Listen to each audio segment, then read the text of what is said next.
माझ्या दादाला वनवास मागताना तुझी जीभ का जडली नाही? काही तू वांच का राहिली नाही? तुझा गर्भ का गळाला नाही?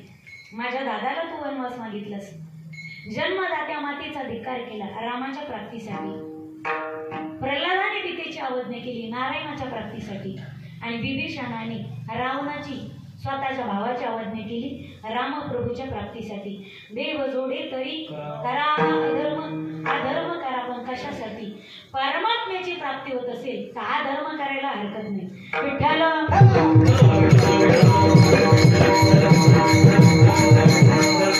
दुसरा मुद्दा चिंतना करता घ्या. आज्ञा कोणी करावी? आज्ञा वेदांनी करावी, आज्ञा देवानी करावी आणि आज्ञा संत महंतांनी करावी. वेदांची आज्ञा मातृदेवो भव, पितृदेवो भव, आचार्य देवो भव, अतिथी देवो भव. शास्त्राने प्रथम स्थान हे मातेला दिले. जिच्या हाती पाळण्याची दोरी ती जगाती उदारी. धन्य आधी माता, नंतर पिता, पुढे आधी कन्या आणि नंतर पुत्र. तो माझा विषय नाही. जळती दोषाची डोंगर, शुद्ध होती नारी नंतर नर. केवळ माता श्रेष्ठ मांडली असं नाही, प्रत्येक स्त्रीत मातृत्व पाहिलं. म्हणजे ज्या ज्या ठिकाणी नर आणि नारी असा विषय आला, आधी नारीला स्थान दिलं नंतर नाराला दिलं. कारण भारतात प्रत्येक स्त्रीला मातृत्वाचा दर्जा दिला. एकदा विवेकानंदांना प्रश्न विचारला एकाने, अमेरिकेतल्या एका व्यक्तीने, सांगा स्वामीजी तुमच्या भारतात काय व्याख्या आहे संस्कृतीची? तर आमच्या देशामध्ये स्वतःची आई सोडली तर सगळ्या स्त्रियांकडे वाईट दृष्टीने पाहिलं जातं. स्वतःची माई सोडली तर सगळ्या स्त्रियांकडे वाईट दृष्टीने पाहिलं जातं. ही आमच्या अमेरिकेची संस्कृती. त्यावेळी भारताचा एक योद्धा संन्यासी बोलत होता.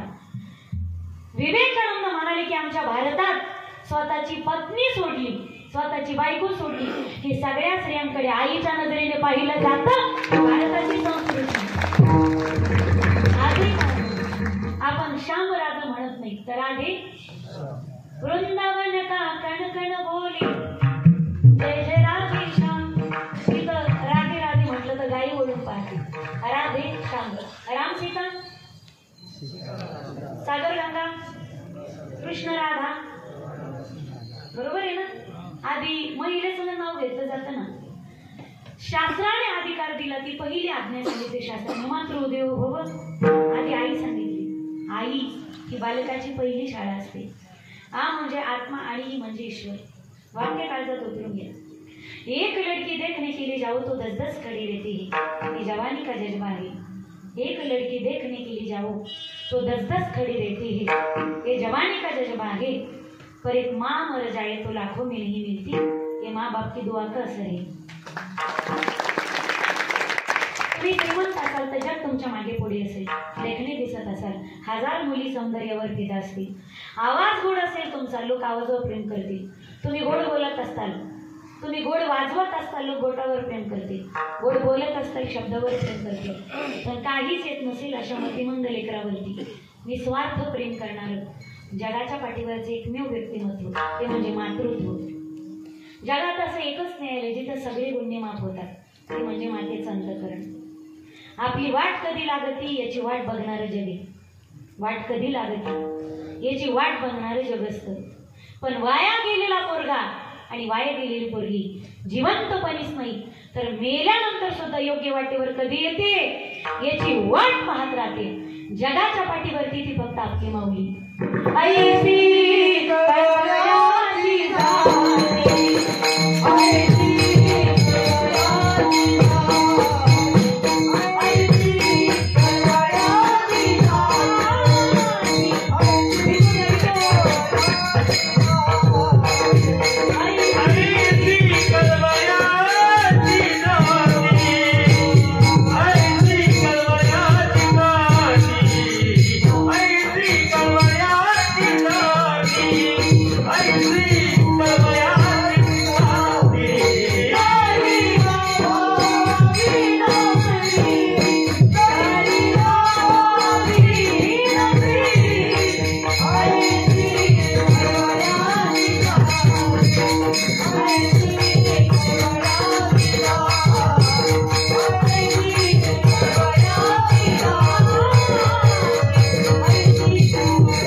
आज्ञा वेदाची आज्ञा.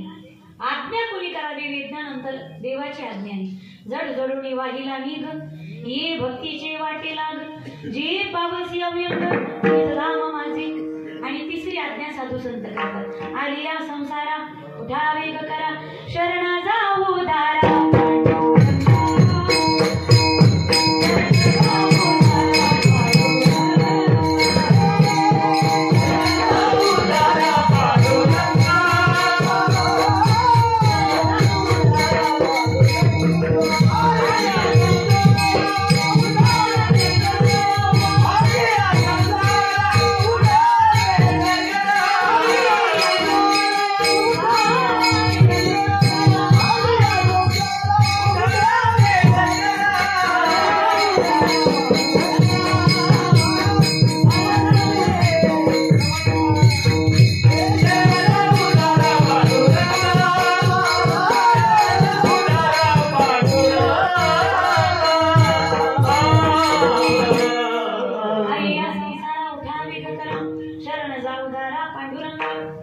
तिसरा मुद्दा चिंतना करता घ्या. प्रतिज्ञा कोणी करावी?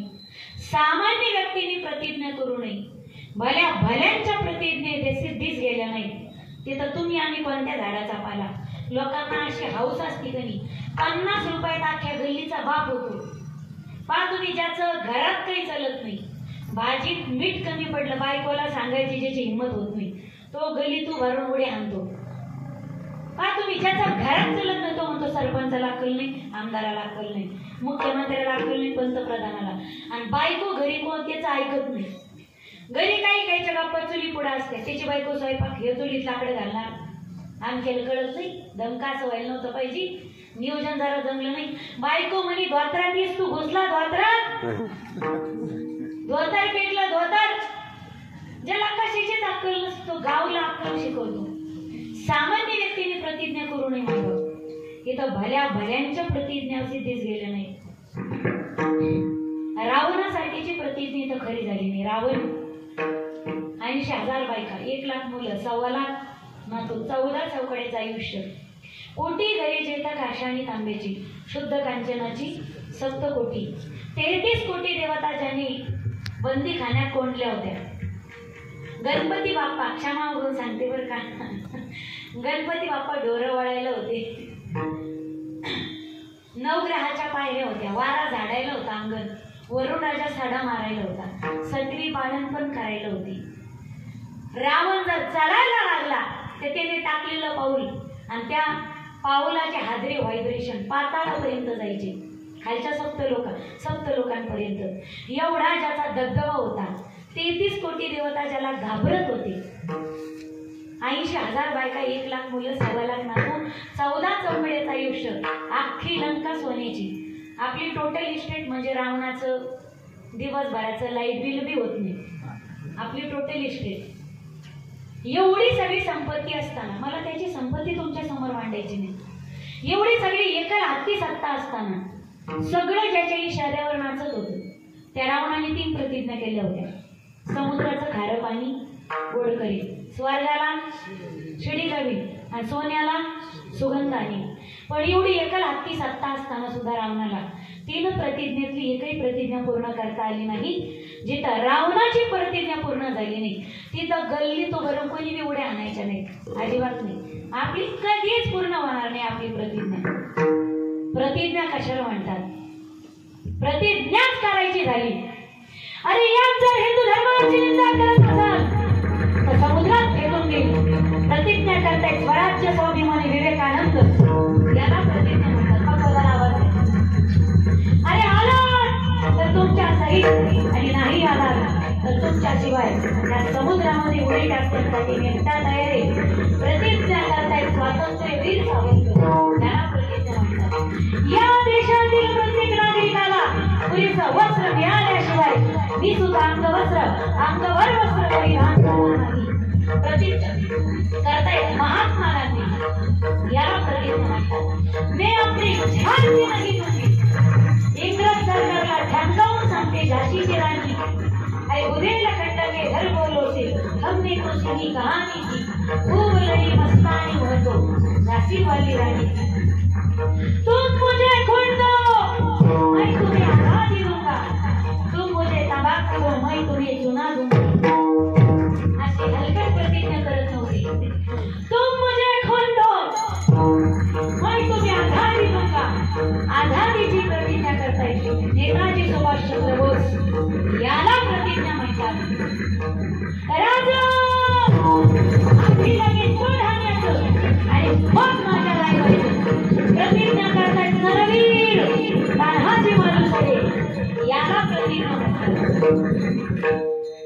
प्रतिज्ञाच करायची ठरली. आवाज थोडा चांगला द्या, मला पवडा म्हणायचं. म्हणू नको पण आवाज भेटला तर मी नाही तर मध्येच बंद करणार रे हो.